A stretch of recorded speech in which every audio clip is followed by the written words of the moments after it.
It's time now for the National Business Report for this Thursday, September 21st, 1989. Good evening, my young people. Wiggins, here's what's happening. The lines were drawn in the House for a bruising fight over Texas, with Democratic leaders scrambling to sell their plan as a boon to the middle class and Republicans certain that is just another tax increase. Foreign exchange traders and economists will be looking for a new sign of commitment to a stable dollar policy when we, the United States and its economic allies, meet tomorrow in Washington. The nation's economy grew at a 2.5% annual rate in the April-June quarter, the Commerce Department said. Bankers Trust will issue junk bonds, making quick use of the new powers created by the Fed. It will become the first banking company to manage the sale of a public sale by corporate bonds. JP Morgan added $2 billion to its reserve against third world loans. It will now expect $1.8 billion quarterly loss. Tiffany said one of the Japan's leading department stores would be buying about 10% of the public shares.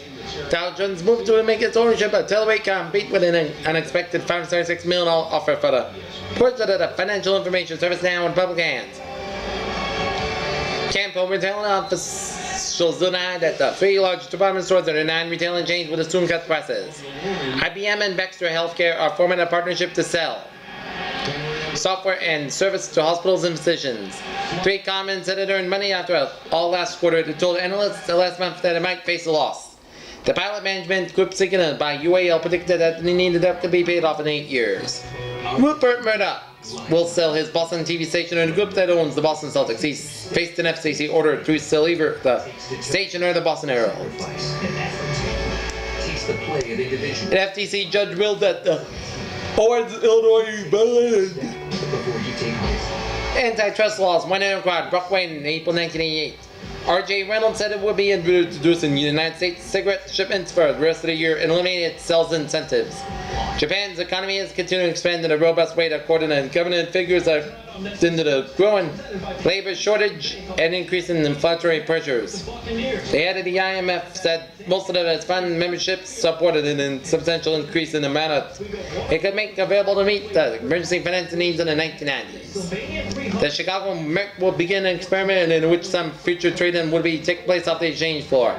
A late burst of program selling the press stock with the Dow losing about 3.61 points to 2006 80.28 after being down most of the day, which is being up. Prices of treasury notes and bonds tipped further. Prices of grain and soybean futures rallied strongly as the markets braced for the first hard freeze in the Midwest. The dollar gained ground in the quiet trading.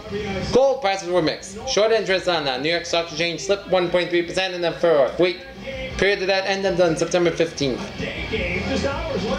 Can Gorbachev turn the Soviet economy around before time runs out on him?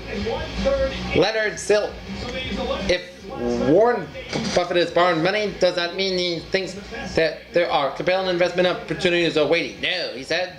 Paramount and MCA said they will join forces to sell advertising time for the TV stations they produce and distribute in local stations. Stocks Dow Jones closed at 26.8028, down 361. Dollar 145.65 yen, up 0.55 yen. Gold 365.50, up 60 cents, and bonds 8.18%, up 0.02%. And that's committed now was put for this Thursday, September 21st, 1989. Peace and have a good night. See you tomorrow. Good night.